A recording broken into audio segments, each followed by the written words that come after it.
Ok, turminha boa da Educação dos Jovens e Adultos, sejam bem-vindos a mais uma aula de História. Professor Nonias Carvalho aqui com vocês, o seu professor de História. Então vamos a ela, o tema de nossa aula. Vamos lá, galerinha. Aula de número 15, objeto de conhecimento, regência, a unidade ameaçada, detalhamento, as rebeliões regenciais, Sabinada, Balaiada, revolta dos malês, cabanagem, revolução farroupilha. A gente vai continuar falando sobre o período regencial, só que dando enfoque às revoltas provincianas, as revoltas do período regencial, que de certa forma estavam ali com o intuito de desfragmentar a unidade nacional. Então, sem mais conversas, galera, vamos à nossa aula.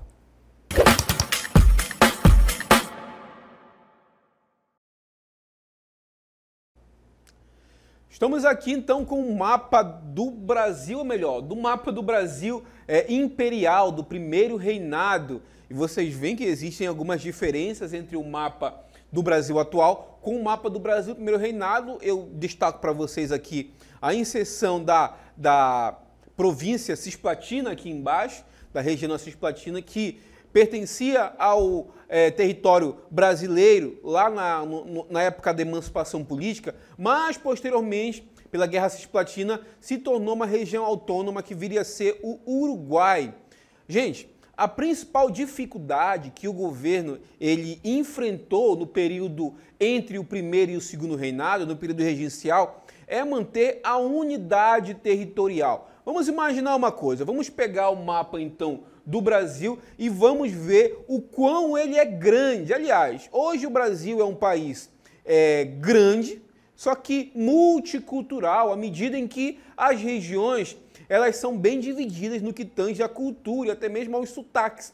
Vocês imaginam naquela época o quanto era difícil manter o Brasil um país unido, visto que a possibilidade da fragmentação do território nesse momento era muito grande. Houve, então, algumas revoltas que buscaram, entre outras coisas, desmembrar o território brasileiro em pequenas províncias. E é justamente esse o enfoque da nossa aula. As revoltas do período regencial. Gente, toda região teve sua revolta. No Nordeste a gente pode citar a revolta dos malês, a Sabinada e também a Balaiada. Na região Norte, a famosa cabanagem, que teve influência direta aqui na região amazônica. Na região Sul, destacam a Guerra dos Farrapos, a Revolução Farroupilha. Todas elas tinham algo em comum, ou melhor, duas coisas em comuns. Aconteceram no período regencial, onde as tensões políticas estavam afloradas, onde não existia uma referência de liderança para o Brasil, e todas elas também buscavam, de certa forma, a autonomia dessa região. Portanto, galera, o enfoque da nossa aula são as revoltas do período regencial. Beleza, galerinha? Vamos ao texto. Vamos lá, galerinha. Revoltas do período regencial. O que foram, galera? As revoltas regenciais foram rebeliões que ocorreram em várias regiões do Brasil durante o período regencial. Esse período esse que vai de 1831, data da abdicação de Dom Pedro I, até 1940, onde subiu ao trono o Pedro de Alcântara, que viria a ser o Dom Pedro II. Aconteceram em função da instalação política, da instabilidade política que havia no país, falta de um governo forte e das condições de vida precárias da população pobre, que era a maioria daquele período. Beleza, gente? Então eu trago para vocês a nossa primeira rebelião, a primeira revolta desse período, que é justamente a nossa Balaiada, que ocorreu entre os anos de 1838 até o ano de 1841, numa região onde hoje é o estado do Maranhão, que naquela época era a província do Maranhão. Vamos entender um pouquinho o que foi essa Balaiada e qual a influência dela nesse período da história brasileira. Vamos lá, galera, adiante com o texto.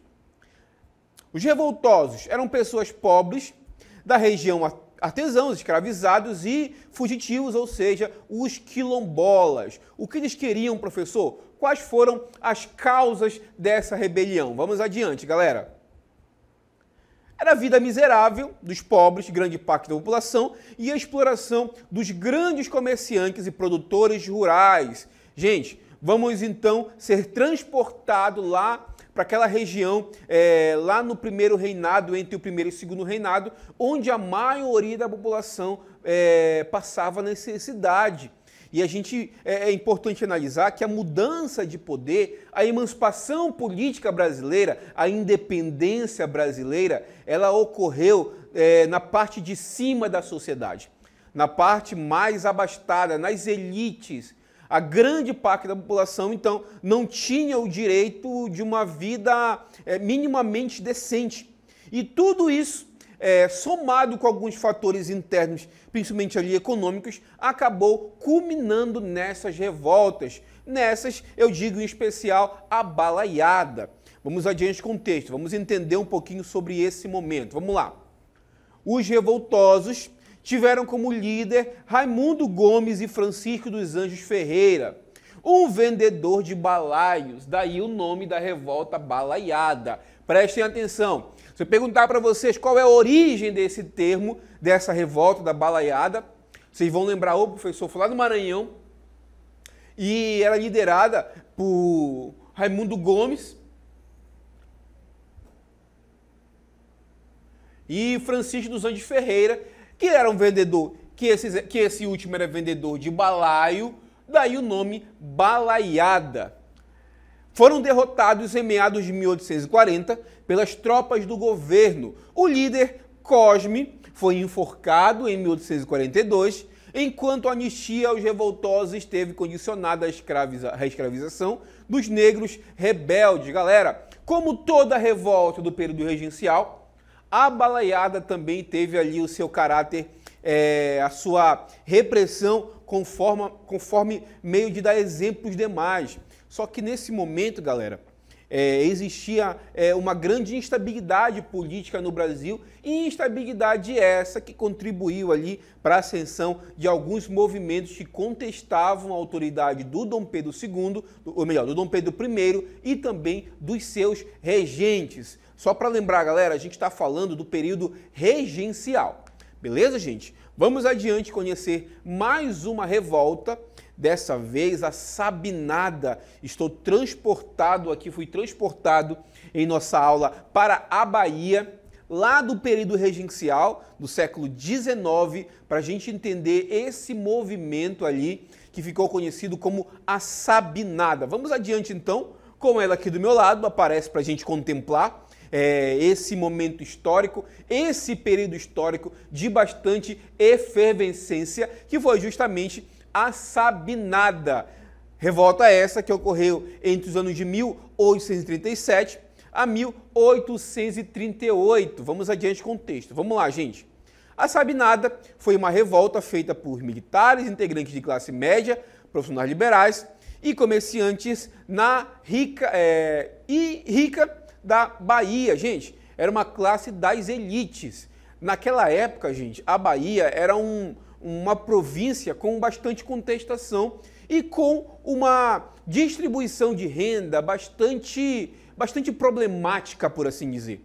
Então era um terreno fértil para revoltas, tanto de escravizados, como o caso da revolta dos malês, que a gente vai ver daqui a pouco, como também da classe média, que não queria perder o seu privilégio, estavam ali descontentes com o rumo que o país estava tomando, graças ali às medidas autoritárias do Dom Pedro I e posteriormente também a crise, digamos assim, que estava instalada pela falta de representatividade e de um governo forte ali no período regencial. Na Bahia, eclodiu essa revolta, que ficou conhecida como Sabinada, que estava associada a elites, a profissionais liberais e grande parte da população que era mais abastada da Bahia, galera, da província que é, naquele período, a Bahia. Vamos adiante, vamos compreender um pouquinho melhor, vamos entender o que se deu a essa revolta, quais foram as causas e quais foram as consequências da Sabinada. A revolta se estendeu entre os anos de 1837 a 1838. Ganhou este nome porque seu líder foi o jornalista e médico Francisco Sabino de Álvares da Rocha Vieira. Lembrando que ele não fazia parte ali do povão, ele era um profissional liberal, um médico, que estava ali também buscando melhorias para a província da Bahia e, obviamente, também não queria perder o seu privilégio como membro da elite local da província. Vamos adiante com o texto, entender um pouquinho das causas da revolta, as causas da Sabinada. Vamos adiante, então, gente. Eram contrárias à imposição de políticas administrativas impostas pelo governo regencial. Estavam profundamente insatisfeitos com a nomeação de autoridades para o governo da Bahia realizadas pelo governo regencial. Gente, vamos imaginar uma coisa, vamos contemplar qual é a realidade que a gente vive. Hoje, galera, quando a gente quer eleger um presidente, ou melhor, um governador de estado, a gente tem, por meio das eleições, o direito, o sufrágio universal, o direito ao voto. Na grande maioria das províncias do Brasil imperial, a gente vê que o presidente da província, cargo esse que corresponde hoje ao governador de estado, ele é indicado pelo poder central. E muitas vezes essa indicação ia de encontro aos interesses das elites locais, galera. E isso foi uma das causas que culminou ali na Sabinada, gente. O fato das medidas políticas feitas pelo governo regencial não estavam ali de acordo com os interesses das elites locais.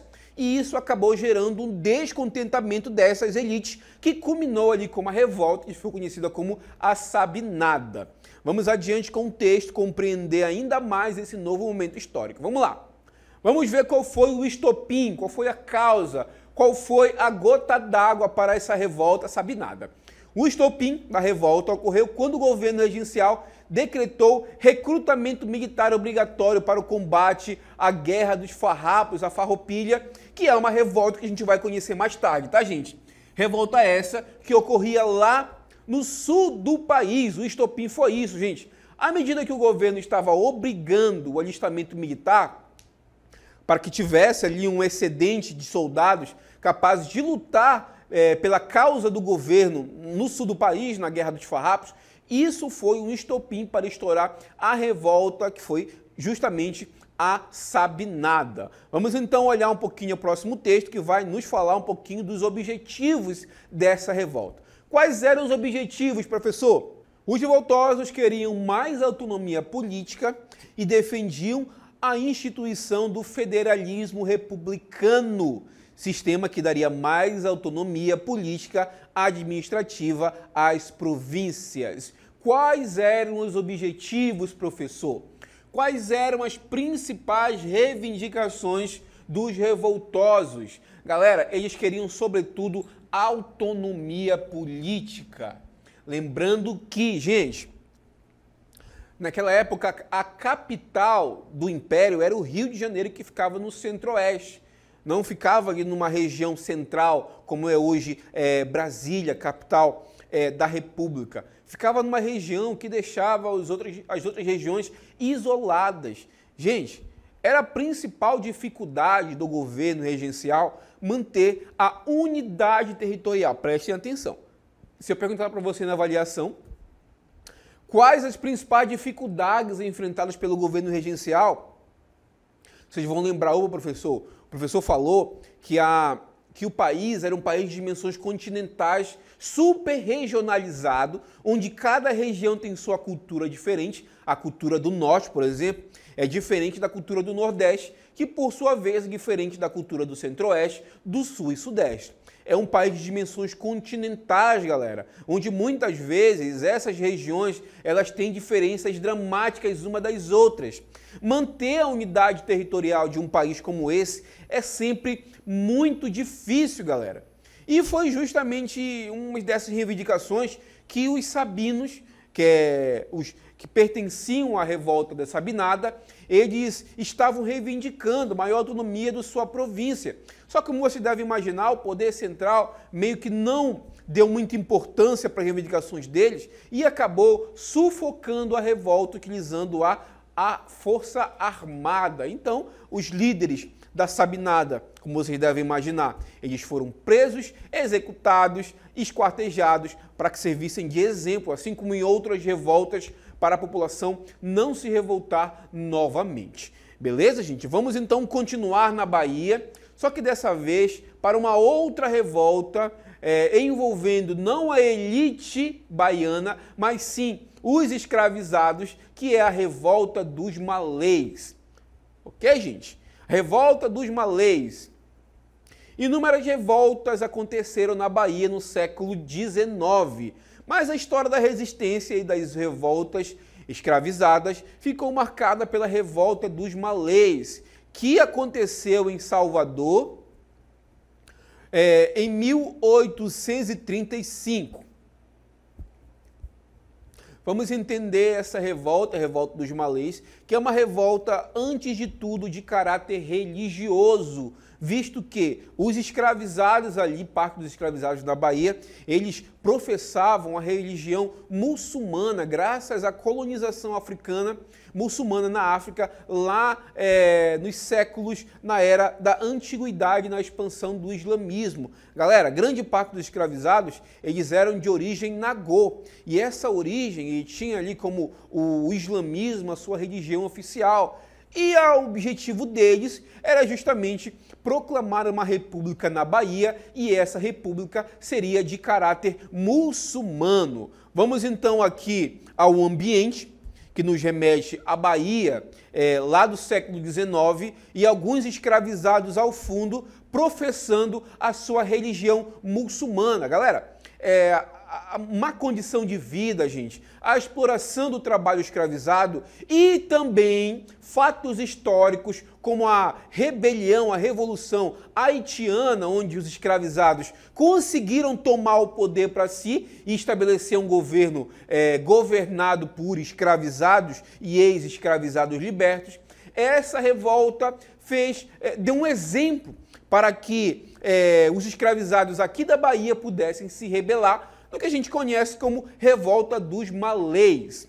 O texto fala o seguinte para a gente: os participantes da revolta dos malês foram, na sua maioria, nagôs, que pertencia a uma etnia de escravizados lá da Bahia. Mas sabe-se também que o levante contou com a participação de africanos e de tropas, os conhecidas como os nupés, galera. Essa também era uma outra etnia, um outro tronco, uma outra etnia de escravizados que vieram para o Brasil, que foram escravizados aqui, que também tinha ali origem na África e também eram escravizados, principalmente na Bahia. A maioria dos envolvidos era muçulmana, mas muitos também eram adeptos de religiões de matriz africana. Vamos então conhecer como é que foi o desfecho dessa rebelião. Vamos lá, gente. A revolta dos malês eclodiu na madrugada do dia 25 de janeiro, porque a trama havia sido denunciada. A revolta tinha sido planejada pelos escravizados urbanos, que se aproveitavam da maior liberdade de locomoção que possuíam em relação aos escravizados que trabalhavam na lavoura. Vamos adiante conhecer um pouquinho mais sobre como é que foi a punição dos líderes desse movimento. Vamos lá. Os punidos sofreram com prisão e açoite, a deportação e também a execução. Ao todo, 4 dos envolvidos foram condenados à morte, sendo eles Jorge da Cruz Barbosa, conhecido como Ajarri, Pedro Gonçalo Joaquim. Esses 4 foram executados por fuzilamento. Mais uma vez, galera, esse fuzilamento ele era colocado em prática em praça pública justamente para dar exemplo para outros escravizados, para que eles não tivessem as atitudes semelhantes, galera, ao que ocorreu lá com os antigos revoltosos na revolta dos malês. Vamos adiante com o texto. Ok, gente. O texto fala pra gente que esses líderes, eles foram executados, gente, por fuzilamento, justamente para dar exemplo, para que as populações não entrassem em revolta, galera. Agora a gente vai sair da Bahia e vem aqui para a região norte, especificamente o estado do Pará, para a gente entender uma revolta que aconteceu aqui, uma das mais emblemáticas e mais célebres revoltas do período regencial, que foi a cabanagem, gente. A cabanagem, ao contrário da Balaiada e da Sabinada e também da revolta dos malês, ela foi uma revolta que conseguiu tomar o poder, conseguiu chegar ao poder, conseguiu destituir o governo ali da província do Grão-Pará, conseguiu, dessa forma, subir ao poder, mas graças à divisão de interesses, acabou sucumbindo ao poder imperial. Vamos então ao contexto, vamos entender um pouquinho mais sobre a cabanagem. A cabanagem, revolta popular do período regencial, que ocorreu entre os anos de 1835 e 1840, na província do Grão-Pará. Vamos adiante, vamos lá, galerinha. A situação dos cabanos e da parte pobre da população da província era de tal descaso e miséria nessa época, sem as mínimas condições adequadas para sobreviver e sem trabalho. Vamos adiante.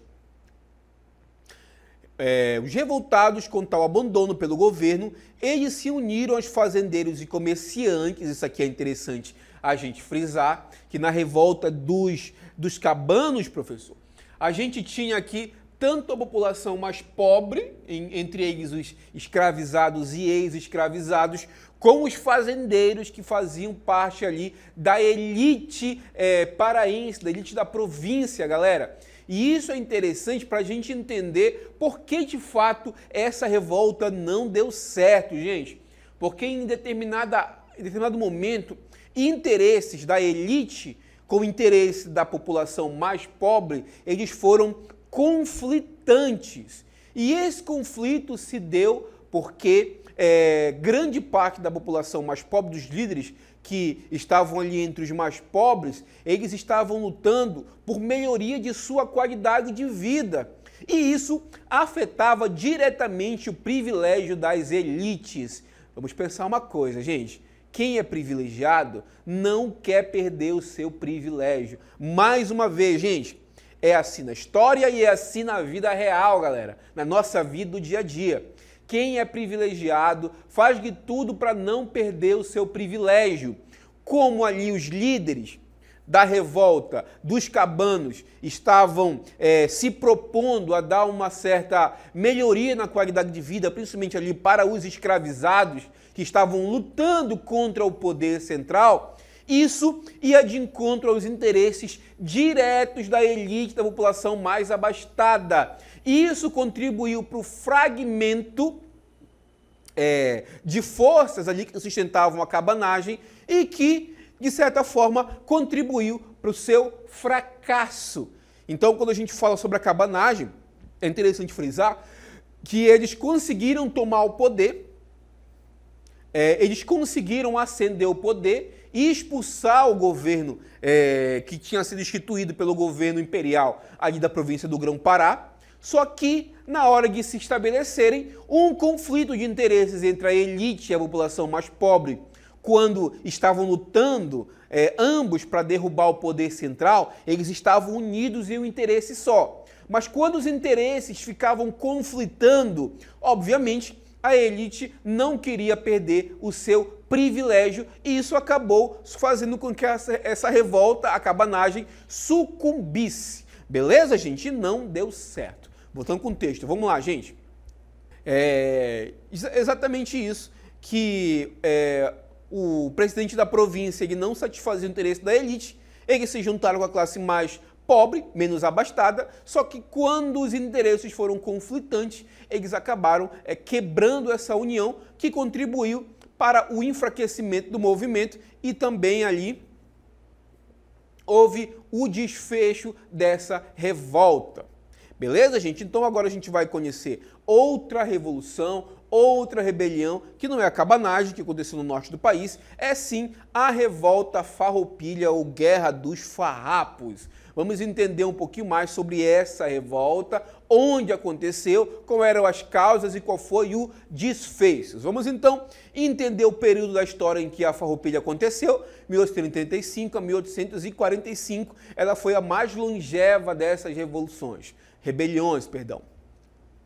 Eclodiu no Rio Grande do Sul, configurou-se na mais longa revolta brasileira. Durou 10 anos, foi liderada pelas classes dominantes gaúcha, formada por fazendeiros de gado que usavam as camadas mais pobres da população como massa de apoio no processo de luta. Vamos entender qual foi a causa principal ali dessa revolta. Gente, questões econômicas. A elite rural, os chamados charqueadores, eles viam que o governo central fazia pouco caso do seu legado econômico, por assim dizer. E estava tendo concorrente direto com o charque que vinha de outras regiões ali das Américas. E graças então a esses interesses, eles acabaram se revoltando e vendo ali a possibilidade de se autoproclamarem como uma república livre do jugo do poder central, por assim dizer, da influência direta do poder regencial. Lembrando que a Farroupilha ela iniciou no período regencial, mas só foi finalizada ali já no segundo reinado. Vamos adiante com o texto. Vamos lá, galerinha. O charque era produzido pelos charqueadores, que compravam a carne bovina dos estancieiros, os criadores de gado do Rio Grande do Sul. A principal exigência dos estancieiros era que o charque estrangeiro fosse taxado para tornar a concorrência entre o produto nacional e o estrangeiro mais justa.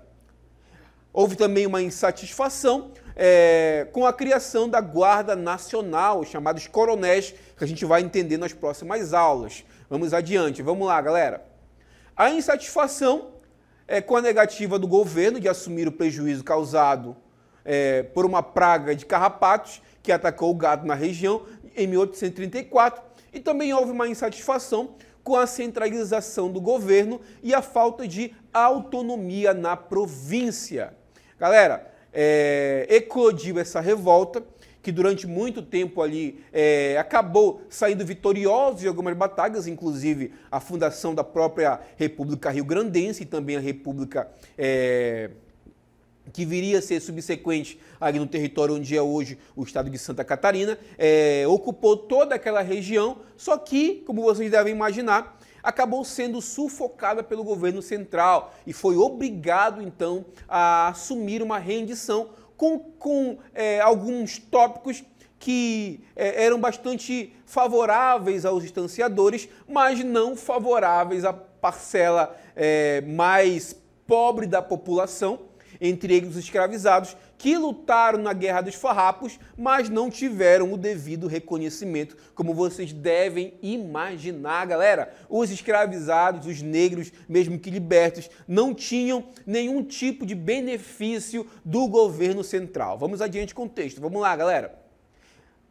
O acordo realizado entre o governo brasileiro e os farrapos estipulou que houvesse uma taxação de 25% sobre o charque estrangeiro, a anistia para os revoltosos, para os envolvidos com a revolta, a incorporação dos militares dos farrapos ao exército imperial, mantendo sua patente, vamos adiante. Os provincianos teriam direito a escolher o seu próprio presidente de província, entretanto, isso não foi cumprido, ele acabou sendo ali eleito indicado direto pelo poder central. E outro tópico que é interessante que a gente analisar, que é os escravizados que lutaram ao lado dos farrapos seriam alforriados, fato esse que também não aconteceu. Gente, a revolta dos farrapos, a Farroupilha, foi o movimento das elites que não queriam os seus privilégios sendo taxados. É isso, galera. E eu agradeço muito a participação e a atenção de vocês. Eu me despeço por aqui.